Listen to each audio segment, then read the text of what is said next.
வணக்கம் வந்தனம் மக்களே, இது தமிழச்சி குரல், உங்களில் ஒரு குரல். இந்த காணொலியில் நீங்கள் என்ன பார்க்க போகிறீங்கன்னா, சிஐடி சந்துரு சாரோட இன்வெஸ்டிகேஷன் கதையை பற்றி பார்க்க போகிறீங்க. வாங்க காணொலிக்குள்ளே போகலாமா?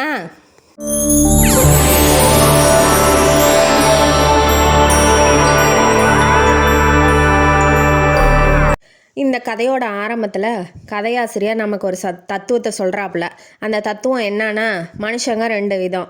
அதில் ஒரு விதம் கொஞ்சமாக செஞ்சுட்டு நிறைய பப்ளிசிட்டி தேடுவாங்க. அதாவது கோயிலில் ஒரு டீப் லைட் வாங்கி கொடுத்துட்டு உபயான்னு போட்டு அந்த பெயிண்டில் அவங்க பேர் எழுதி அந்த வெளிச்சத்தையே மறப்பாங்க, டீப் லைட் வெளிச்சத்தையே. அந்த மாதிரி இருக்கவங்க. ரெண்டாவது விதம் நிறையா செய்வாங்க, ஆனால் அவங்க யார், எப்படி இருக்காங்க, எங்கே இருக்காங்க அப்படின்னு யாருக்கும் தெரியாது. அந்த மாதிரி ரெண்டாவது விதத்தில் இருக்கிறவங்க தான் நம்ம சிஐடி சந்துரு சார். அவரை பற்றின நியூஸ்லாம் பரபரப்பாக நியூஸ் பேப்பர்ஸில் வந்துகிட்ருக்கு. எல்லாம் தேடிட்டுருக்காங்க, அவரை எப்படியாவது கண்டுபிடிச்சிட மாட்டோமா, அவர்கிட்ட ஒரு இன்டர்வியூ வாங்க மாட்டோமா, அவரோட ஃபோட்டோ கிடைக்குமா அப்படின்னு சொல்லிட்டு. ஆனால் தேடுற யாருக்கும் தெரியாது அவர் எங்கே எப்படி இருப்பார் அப்படின்னு சொல்லிட்டு. இவர் ஒரு நாளைக்கு ஒரு 10 இடத்துல இருப்பாப்புல. எங்கன்னா காலையில் ரேஸ் விடுற தாவலாக இருப்பார், மத்தியானம் கதா காலட்சேபத்தில் இருப்பார், சாயங்காலம் மூர் மார்க்கெட்டில் இருப்பாப்புல. ஒரு பழைய புக்கை கையில் வச்சுக்கிட்டு என்ன நடக்குது ஏது நடக்குதுன்னு ஆராய்ச்சி பண்ணிகிட்டு இருப்பாப்புல. இவர் எப்படி அப்படின்னா, தண்ணீர் பந்தலில் கீழே உட்காந்து தண்ணியும் குடிப்பார். 5 ஸ்டார் ஹோட்டல் ஏசி ஹோட்டலில் போய் உள்ளே உட்காந்து ஃப்ரூட் சாலட் ஆர்டர் பண்ணிவிட்டு இது நல்லா இல்லப்பான்னு தட்டி விடுவார். ரெண்டாவது, எல்லாரும் ஒரு விஷயத்தை தேடி ஓடி பரபரப்பாக போயிட்டுருக்கும் போது இவர் சைலண்ட்டாக நிற்பார், எல்லாம் தெரிஞ்ச மாதிரி. எல்லாரும் சைலண்ட்டாக நின்று பேசிகிட்டு இருக்கும்போது அவர் என்ன பண்ணுவார், நிற்கவே நேரம் இல்லாத மாதிரி டாக்ஸி பிடிச்சி ஓடுவாப்புல. நியூஸ் பேப்பரை எடுத்தால் நாமளாம் என்ன பண்ணுவோம், ஒரு சினிமா நியூஸு பார்த்து நல்லா இன்ட்ரெஸ்ட்டாக படிப்போம். அவரெல்லாம் அப்படி இல்லை, கண்ணுக்கே தெரியாத 4 நியூஸை படிச்சுட்டு அப்பா நியூஸ் பேப்பர் படிச்சிட்டேன்டா அப்படிங்கிற ஒரு திருப்தியில் இருப்பாப்புல. இந்த கொலை கற்பழிப்புன்னு வர்றதெல்லாம் யார் குற்றவாளின்னு அவருக்கு தெரியும் இல்லையா, அதனால் ஏதாவது தப்பாக எழுதியிருந்தால் அதை பார்த்து கிண்டல் அடித்து தனக்கு தானே சிரிச்சுக்குவாப்புல. இவர் எப்படி இருப்பார், ஹைட்டாக இருப்பார், நல்லா வெயிட்டாக வாட்ட சாட்டமாக இருக்காப்புல, கண்ணெல்லாம் நல்லா ஷார்ப்பாக இருக்குது, அப்புறம் மூக்கு ஷார்ப்பாக இருக்குது, குத்தி 4 பேர்த்த குத்துற மாதிரி நல்லா வாட்ட சாட்டமாக தான் இருக்கிறாப்புல. இவர்கிட்ட பேசுகிறதுக்கே எல்லோரும் பயந்துக்குவாங்க. ஏன்னா இவர் எதாவது பேச வராருன்னா அப்போ சைலண்ட்டாக இருப்பார். சைலண்ட்டாக இருக்காரா அப்போ ஏதாவது புத்திசாலித்தனமாக கேள்வி கேட்டுருவாப்புல. அதனால் அவர்கிட்ட பேசுகிறதுக்கு அவங்களோட மேலதிகாரிங்க கூட பயப்படுவாங்க. இவர் புத்திசாலி அப்படின்னு சொல்லி யாரும் சொல்லணுன்னு எதிர்பார்க்க மாட்டார். ஆனால் அவர் கேட்குற கேள்வி சொல்கிற பதிலெலாம் அவர் புத்திசாலி தான் அப்படின்னு சொல்லி நம்ம தெரிஞ்சுக்கிற அளவுக்கு இருக்கும். அவரை பார்த்தா எல்லாருமே அதிமேதாவி அப்படிங்கிற மாதிரி நினச்சிக்குவாங்க. இவர் எல்லாரும் இவரை பற்றி பேசிகிட்டு இருக்கும் போது சிந்தாதிரிப்பேட்டையில் பெட்டு மேலே கம்பளி போட்டு தூங்கிட்டு இருப்பாப்புல. இவரோட வீடே ஒரு வித்தியாசமான வீடு. அதான் ஜன்னலுக்கு அடியிலேயே சேர் போட்டு உக்காந்துருக்குவாப்புல. பாதி கம்பி தான் அந்த ஜன்னலில் இருக்கும். ஏன்ப்பான்னு கேட்டால், ஆமாம் திருடங்கள்லாம் வர வேண்டாமா, அப்போ தானே சௌரியமாக இருக்கும், உங்களை மாதிரி வீட்டு ஜன்னல்லாம் பூட்டு போட்டுக்கிட்டு இருந்தால் எப்படி, அதெல்லாம் திருடங்களுக்கு செய்கிற அவமரியாதை இல்லையா அப்படின்னு சொல்லி நம்மளே கிண்டல் பண்ணுவாப்புல. ஏன்னா அவங்க வந்தால் தானே என்னோட தொழில் நல்லாயிருக்கும் அப்படின்னு சொல்லிட்டு இதோட இந்த சந்துரு சாரோட குணாதிசயம் என்னென்ன அப்படின்னு சொல்லி கதையோட ஆசிரியர் விவரித்து சொல்லியிருக்காப்புல. சந்துரு சார் போலீஸ் ஸ்டேஷனுக்கு 8 மணிக்கு போயிட்டாப்புல. ஸ்டேஷனில் ஒரு மூலையில் சேர் டேபிள் போட்டு உக்காந்துட்ருக்காப்புல. ஏன் அந்த இடத்துல போய் உக்காந்துட்ருக்காருன்னா, அந்த இடம் தான் யாரும் உள்ளே வராங்க வெளியில் போகிறாங்க கண்காணிக்கிறதுக்கு ரொம்ப வசதியாக இருக்கும். அதனால அங்கே உக்காந்துட்ருக்காப்புல. சாமிநாதனை கூப்பிட்றாப்புல. அவர் ஒரு கான்ஸ்டபிள் கூப்பிட்டு போய் ஒரு 6 இட்லியும் ஒரு காஃபியும் வாங்கிட்டு வா அப்படின்னு சொல்லி சொல்கிறாப்புல. நல்லா ஆமாம் வேகத்தில் சீக்கிரம் போயிட்டு வந்துடணும் அப்படின்னு சொல்லி அனுப்பிச்சுட்றாப்புல. அதுக்கப்புறம் கோபாலன் பெரிய அதிகாரி அவர் வராரு. வந்தோடனே என்ன வேலை வெட்டி இல்லையா சந்திரோ அப்படின்னு சொல்லி கேட்கவும், வேலை இருக்குது சார், உங்களுக்கும் வேலை இருக்குது எனக்கும் வேலை இருக்குது, 6 இட்லி வாங்கிட்டு வர சொல்லியிருக்கேன், 2 பேத்துக்கும் வேலை இருக்குது சாப்பிட்றலாம் அப்படின்னு சொல்லி சொல்கிறாரு. அவர் கிண்டல் பண்ணுறாரு. சந்திரவை பற்றி அவருக்கு தெரியுங்கிறதுனால அதெல்லாம் பெருசாக எடுத்துக்க மாட்டாப்புல. கோபாலன் சார் என்ன சொல்கிறாரு, என் வீட்டுக்கு ஒருத்தர் வந்தார், அவர் ஒரு கதை சொல்கிறாரு, அந்த கதையில் எவ்வளோ உண்மை இருக்குது பொய் இருக்குது அப்படின்னு சொல்லி நீயே கண்டுபிடிச்சி வந்துருவ அப்படின்னு சொல்லிட்டு உள்ளே போயிடுறாப்புல. இப்போ தாமோதரன் அப்படிங்கிற ஒரு நபர் உள்ளே வராரு. வந்தோடனே சந்துரு உட்கார சொல்கிறாப்புல. சீக்கிரம் உட்காந்துட்டு அவங்க கதையை சொல்ல ஆரம்பிங்க அப்படின்னு கண்ணை மூடிக்கிறாப்புல. நான் ஒரு 8 வருஷமாக மெடிக்கல் ஷாப்பில் ஒர்க் பண்ணுறேன் சார். நேற்று வரைக்கும் நல்லவனாக தான் இருந்தேன். ஏன் இன்னைக்கு என்னாச்சு அப்படின்னு சொல்லி சந்துரு கேட்கும்போது, நல்லவன் தான் சார், ஒரு தெரியாமல் ஒரு தப்பு பண்ணிட்டேன் அப்படின்னு சொல்ல ஆரம்பிக்கிறாரு. நீங்கள் நல்லவர் தான், ஏன்னா எங்கள் போலீஸ் ஸ்டேஷனு குற்றவாளி லிஸ்ட்டில் உங்கள் பேர் இல்லையே அப்படின்னு சொல்லி அவரும் கிண்டல் பண்ணுறாரு. கிண்டல் பண்ணிட்டு, சொன்னதையே என்கிட்ட சொல்லாதீங்க, சீக்கிரம் உங்கள் கதையை ஆரம்பிங்க. நீங்கள் அந்த கஜேந்திர சபா நாடகத்தில் வந்தீங்க தானே நேற்றுக்கு முந்தா நேற்று அப்படின்னு சொல்லி கேட்கும்போது, எப்படி சார் உங்களுக்கு தெரியும் அப்படின்னு தாமோதரன் கேட்குறான். கேட்டோன்னே, ஆமாம் ஆமாம், அந்த டிக்கெட்டோட வாசனை, அதாவது டிக்கெட் வாசனையாக இருக்குமா, அந்த வாசனை 3 நாளைக்கு விடாதான். அந்த வாசனை அவர் மேலே வரவும் கண்டுபிடிச்சிட்டாப்புல நம்ம சந்திரோ. கண்டுபிடிச்சோன்னே, சரி நாடகம் முடிச்சுட்டு நீங்கள் எங்கே போனீங்க அப்படின்னு சொல்லி கேட்கும்போது, அவர் தன்னோட கதையை சொல்ல ஆரம்பிக்கிறாரு. அவர் இப்போ இந்த இதெல்லாம் வேலையெல்லாம் முடிச்சுட்டு ரயில்வே ஸ்டேஷனுக்கு போயிருக்காப்புல. டெய்லி போகிற வழக்கம்தான் அவருக்கு. ஒரு பொழுதுபோக்கு மாதிரி அங்கே போய் உக்காந்துட்டு எல்லாத்தையும் வேடிக்கை பார்த்துக்கிட்டு புக்கு விற்கிற தாவெல்லாம் புக்கு வாங்கி படிச்சுக்கிட்டு இருப்பாப்புல. அப்படி ஒரு நாளைக்கு உக்காந்துட்டு இருக்கும்போது நேற்று தான் சொல்ல ஆரம்பிக்கிறாரு. உக்காந்துட்ருக்காரு. அப்போ ஒரு வயசான ஒரு 50-55 வயசு இருக்கும். மதிக்கத்தக்க அந்த நபர் கெட்ட உக்காந்தோன்னே ஒரு 5-6 வாட்டி தாமோதரனே பார்க்குறாப்புல. பார்த்தோன்னே, எனக்கு ஒரு ஹெல்ப் பண்ண முடியுமா அப்படின்னு சொல்லி கேட்குறாரு. கேட்டோன்னே இவர் என்ன சொல்கிறாரு, சந்திரு உனக்கு ஏன் வேண்டாத வேலை, நீ ஏன் போய் ஹெல்ப் பண்ணிகிட்ருக்க, எந்திரிச்சு போக வேண்டியதானே வீட்டுக்கு அப்படின்னு வாட்டி. இல்லை, ஒருத்தர் ஹெல்ப் கேட்குறாரு, எப்படி முடியாதுன்னு சொல்ல முடியும். அவர் அதுவும் இல்லாமல் அவர் ரொம்ப நல்லவராக தெரிஞ்சாது, கோட்டு சூட்லாம் போட்டிருந்தாப்புல அப்படின்னு வாட்டி. சரி மேலே சொல்லும் அப்படின்னு சொல்கிறாரு. சொன்னோன்னே இவர் சொல்கிறாரு, நான் அடுத்த ட்ரெயினுக்கு போகிறேன், அதனால் 1.25 மணி நேரம் தான் இருக்குது, நான் வீட்டுக்கு போயிட்டு எனக்கு ஒரு பையை எடுத்துகிட்டு நீங்கள் எனக்கு தரணும். ட்ரெயின் போயிடுச்சுன்னா என்னால் அந்த ட்ரெயினை மிஸ் பண்ணிடுவேன், நீங்கள் மட்டும் போய் ஒரு ஹெல்ப் பண்ண முடியுமா அப்படின்னு சொல்லி கேட்கும்போது, இவரும் சரி முடியாதுன்னு சொல்ல முடியாது, நம்மளும் பொழுது தானே போய்கிட்டுருக்கோம், நாம் ஹெல்ப் பண்ணலாம் அப்படின்னு சொல்லிட்டு ரெடி ஆகிறாரு நம்ம தாமோதரன். ரெடி ஆகிட்டு அவர் என்ன சொல்லி அமுச்சு விட்ருக்காப்புல அந்த தெரியாத நபர், வீட்டுக்கு வீட்டுக்கு முன்னாடி போய் காரில் இறங்காதீங்க, முன்னாடி லைட்டும் போடாதீங்க, ஏன்னா பக்கம் பக்கத்தில் இருக்கீங்களா என்ன நினைப்பாங்க, திருட வந்துட்டான். வீட்டுக்குள்ளே போய் டப்புன்னு கதவை சாத்திக்கோங்க. 2 ரூமு தள்ளி போய் 3ஆவது ரூமில் ஒரு இரும்பு பெட்டி இருக்கும், அந்த பெட்டிக்குள்ளே ஒரு பை இருக்குது, அந்த பையை மட்டும் எனக்கு எடுத்துகிட்டு கொடுத்துருங்க அப்படின்னு சொல்லியிருக்காரு அந்த தெரியாத நபர். ஆக மொத்தத்தில் வீடு காலி அப்படி தானே சொல்ல வரேன்னு சந்துரு சொல்கிறாரு. ஆமாம் ஆமாம் அப்படின்னு சொல்லிட்டு இவரும் கதையை சொல்ல ஆரம்பிக்கிறாரு. உள்ளே போயிருக்காரு, பெட்டியை திறந்துருக்காரு, லைட்லாம் எதுவும் போடல, ஏன்னா பக்கத்தில் சந்தேகம் வந்துடக்கூடாதுன்னு. பெட்டியிலேருந்து பையன் எடுத்துட்டாரு. எடுத்த உடனே தான் அங்கே ஒரு ட்விஸ்ட்டு. 2 பேர் பின்னாடி பக்கம் வராங்க. யாராது நம்மளை பார்த்து, இப்போ நம்மளே லைட்டு போடுறோம், தெரியாத வீடு, ஏதாவது திருட வந்துட்டானோன்னு இவர் மேலே பழியை போட்டு ஏதாவது ஒன்று ஆயிருமோன்னு இவர் என்ன பண்ணுறாரு, பீரோ பக்கத்தில் போய் ஒளிஞ்சிக்கிறாப்புல.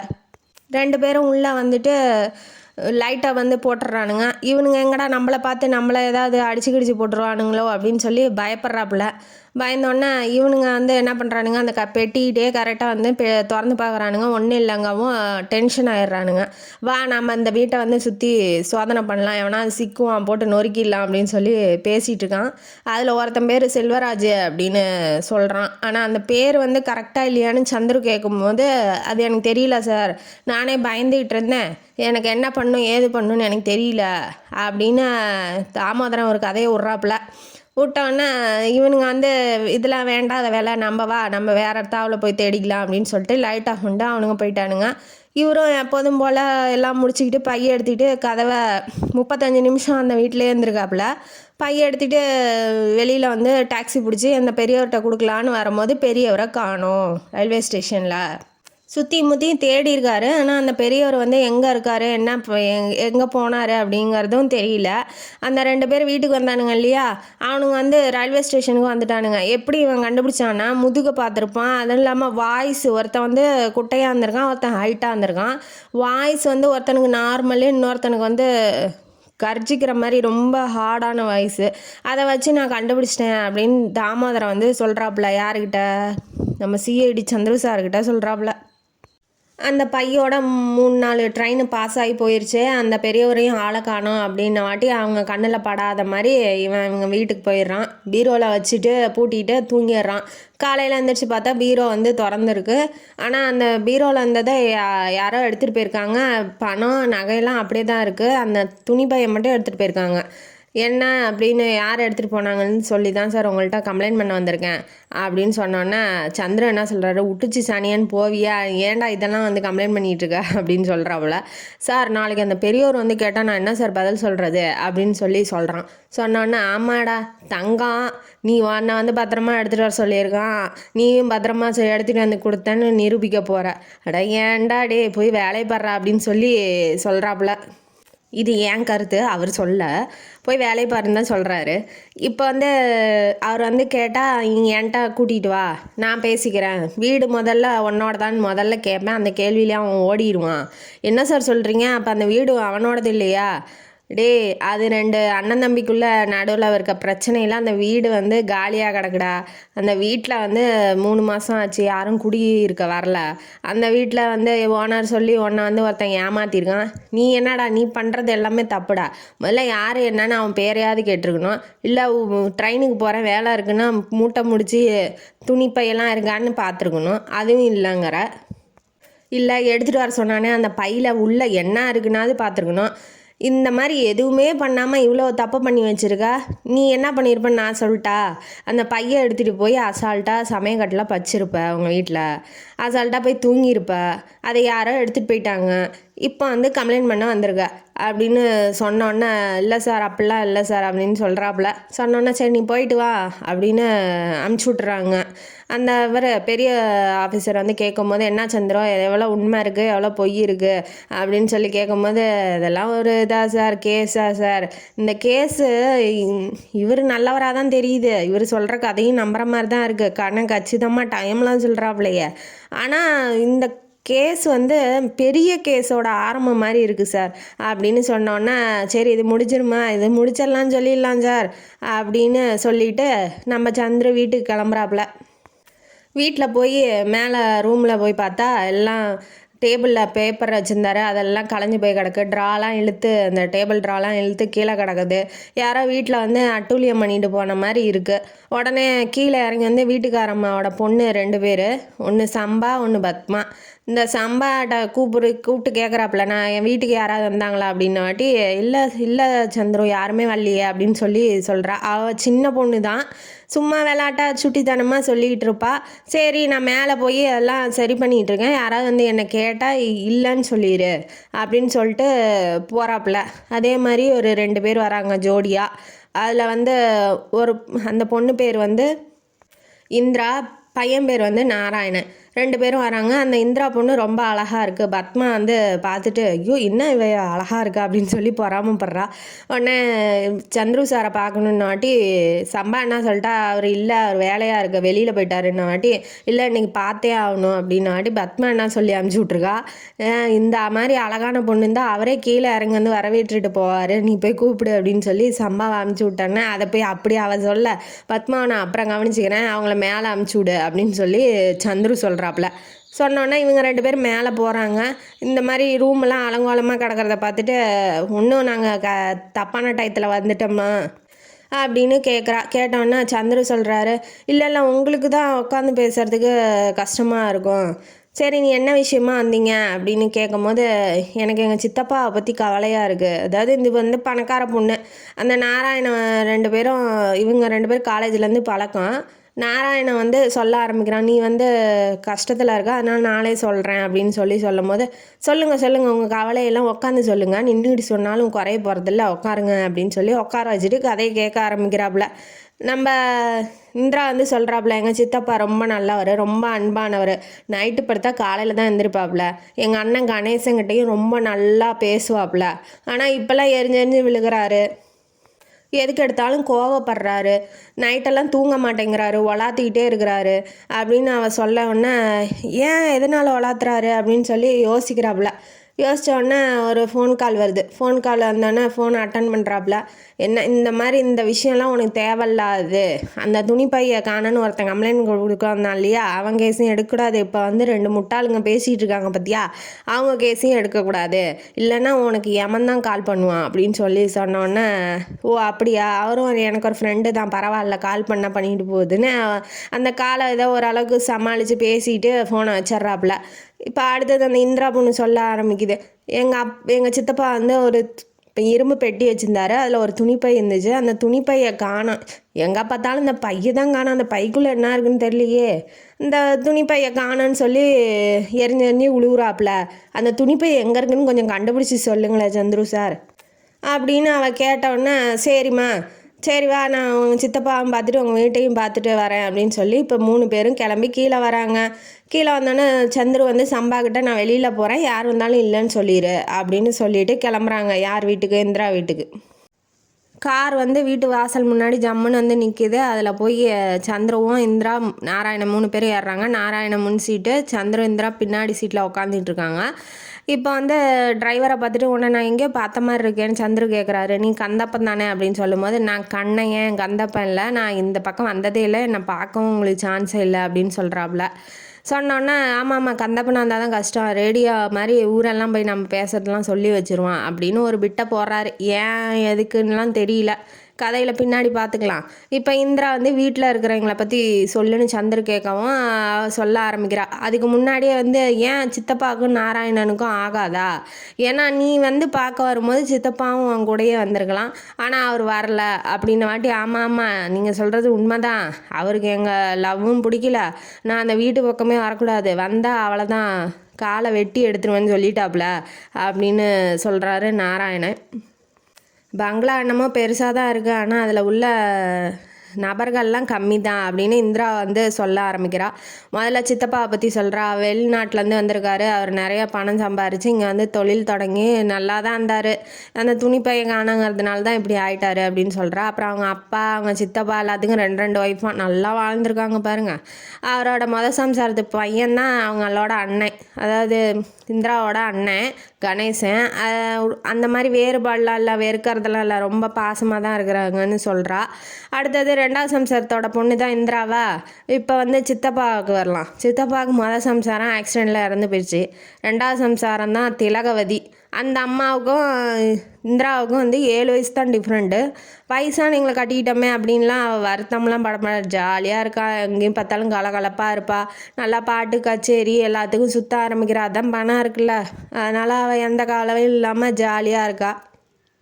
சித்திக்கும் உனக்கும் எப்படிம்மா அப்படிங்கும்போது, சித்தி ரொம்ப நல்லவங்க, எல்லாத்துக்கிட்டையும் அன்பாக தான் இருப்பாங்க, அவங்கள்ட்ட ஒரு வாட்டி பேசிவிட்டு அவ்வளோதான், அவங்களோட பேச்சை கேட்டுகிட்டே இருப்பாங்க, ரொம்ப அன்பானவங்க அப்படின்னு சொல்கிறேன். சரி உங்கள் அண்ணனுக்கும் சித்திக்கும் எப்படிம்மா இருக்குன்னா, அவங்களாம் ஒருத்தருக்கு ஒருத்தர் கண்டுக்க மாட்டாங்க, வீட்டில் வந்து இருக்காங்களா இல்லையான்னு கூட தெரியாது, என்னன்னு கூட கேட்டுக்க மாட்டாங்க, அவங்க வேலையை இவர் அண்ணன் அவர் வேலையை பார்ப்பாரு, சித்தி அவங்க வேலையை பார்ப்பாங்க.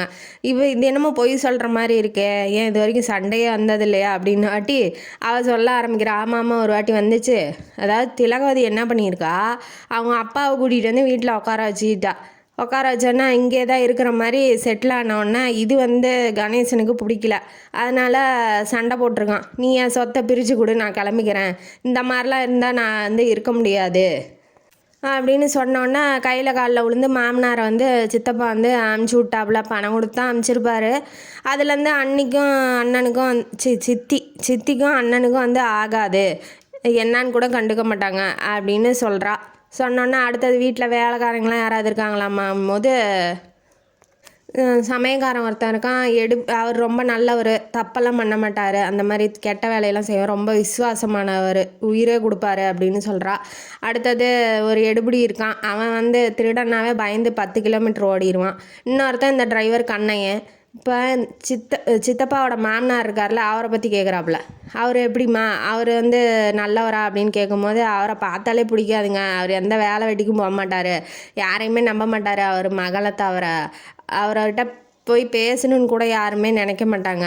இப்பேற்பட்டவர் வந்து எப்படி தான் எங்கள் சித்தப்பா போய் பொண்ணை கட்டினாரோ தெரியல அப்படின்னு சொல்கிறான். அதாவது ஒரு நல்ல மதிப்பே இல்லைன்னு வச்சுக்கோங்களேன் அந்த மாமனார் மேலே. வேறு யாராவது ஃப்ரெண்டு யாராவது வந்து பார்த்துருக்காங்களாம்மா அவங்க சித்தப்பான்னு கேட்கும்போது ஆமாம் ஒருத்தர் வந்தார் மதுரநாயகம்.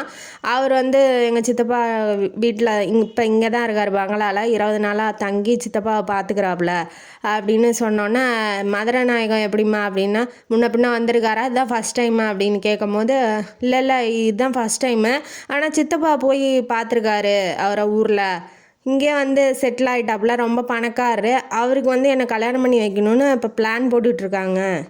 எது 40 வயசு ஆளுக்கு சொத்து இருக்குன்னு இந்த பிள்ளைய கல்யாணம் பண்ணி வைக்கலான்னு பிளான் போடுறாங்க. இது வந்து நாராயணனுக்கு பிடிக்கல. அதனால் நாராயணன் என்ன சொல்கிறான் அந்த மதுரநாயகம் எப்படியாவது வீட்டை விட்டு வெளியில் போகணும் அவன் சித்தப்பாவுக்கு அந்த துணிப்பையை கிடைக்கணும் எப்படியாவது உதவி செய்யுங்க இதில் ஏதாவது உங்களுக்கு ஹெல்ப் வேணும்னாலும் நான் செய்கிறேன் என்ன வேணாலும் கேட்டு வாங்கிக்கோங்க அப்படின்னு சொன்னோன்னே ஏன்பா இது இந்த டிடக்டிவ் வேலைலாம் எப்படி அப்படின்னா ஒரு சம்மை முக்கி போடுவோம் மேக்ஸில் அது கடைசியில் ஜீரோன்னு ஆன்சர் வரும் அந்த ஜீரோவை கண்டுபிடிக்கிறதுக்காடா இப்படிலாம் நம்ம முக்கி சம்மு போடுறோம் அந்த மாதிரி தான் வந்து இந்த டிடக்டிவும் ரொம்ப குடஞ்சி உள்ளே போவோம் ஆனால் கடைசியில் ஒன்றுமே கிடைக்காது. அந்த மாதிரி ஆகிட்டா என்ன பண்ணுறது சரி நீ ஹெல்ப் பண்ணுறேன்னு சொல்கிற நான் ஒரு அட்ரஸ் தரேன் அந்த அட்ரஸில் இருக்கிறவர்கிட்ட போய் இவர் காலையில் வந்தார் இல்லையா ஸ்டேஷனுக்கு அவரை வந்து நாளைக்கு ஸ்டேஷனுக்கு வர சொல்லு அப்படின்னு சொல்கிறாப்புல. அவர் வந்து துணிப்பையை காணன்னு வந்தார் அவர்கிட்ட போய் சொல்லி நாளைக்கு வர சொல்லுன்னு சொல்லி விட்டுறாரு. சொல்லி விட்டோன்னே இப்போ வீட்டுக்குள்ளே வந்து பங்களா கிட்டே போய் இறங்க முடியாது இல்லையா நாராயணன் இறங்கிறான். இறங்கினோன்னா இவங்க வீட்டுக்கிட்ட போய் பங்களாக்குள்ளே என்ட்ராகிறாங்க. பங்களாக்குள்ளே நுழையறதுக்கு முன்னாடி இந்திரா என்ன சொல்கிறா நான் எல்லாத்துக்கிட்டேயும் நீங்கள் வர்றதா சொன்னேன் ஆனால் யாருக்குமே நீங்கள் வர்றது பிடிக்கல அப்படின்னு சொல்கிறா. யார் ஏதாவது கேள்வி கேட்டால் கோச்சிக்காதீங்க ஏதாவது திட்டுற மாதிரி சொன்னாலும் பெருசாக எடுத்துக்காதீங்க யார் எப்படி பேசுகிறாங்களோ அதுக்கு தகுந்த மாதிரி நீங்கள் பேசிக்கோங்க சார் அப்படின்னு சொல்லிட்டு உள்ளே நுழையிறாங்க. நுழையும் போது முன்னாடி தோட்டம் இருக்குது. தோட்டத்தில் வந்து நம்ம சித்தப்பாவோட வருங்கால மாப்பிள்ளை மதுரநாயகம் வந்து தண்ணி விட்டுக்கிட்டு இருக்கிறாப்புல. அவரை பார்த்தோன்னே இவர் யாருமா அதான் இவர் புதுசாக அந்த ஃப்ரெண்டாமா அப்படின்னு சொல்லி கேட்கும்போது ஆமாம் சார் அப்படின்னு சொல்லி உள்ளே போகிறாங்க. போனோடனே மதுரநாயகத்திட்ட போய் நம்ம இந்திரா கேட்குறா சித்தி வந்துட்டாங்களா அப்படின்னு கேட்கும்போது வந்திருப்பாங்கன்னு தான் நினைக்கிறேன் அப்படின்னு சொல்கிறா. சொன்னோன்னே சரி நீங்கள் 2 பேரும் பேசிகிட்டு இருங்க நான் போய் கூட்டிகிட்டு வந்துடுறேன் அப்படின்னு சொல்லிட்டு இவ கிளம்பிடுறா இந்திரா. இப்போ இவரை உட்கார வச்சு விசாரணை பண்ணுறாப்புல நம்ம சந்துரு சார். என்ன இப்படி எங்கே இருந்தீங்க வெளிநாட்டில் நீங்கள் 2 பேர் ஃப்ரெண்ட்ஸா அப்படின்னு சொல்லி கேட்கும் போது ஆமாம் நாங்கள் ரொம்ப திக் ஃப்ரெண்ட்ஸு அப்படின்னு பேசிகிட்டு இருக்கும்போதே மோதிரம் நோட் பண்ணுறாப்புல. மோதிரம் போட்டிருக்க மோதிரம் வந்து ஒரு கல் கீழே விழுந்துருச்சு.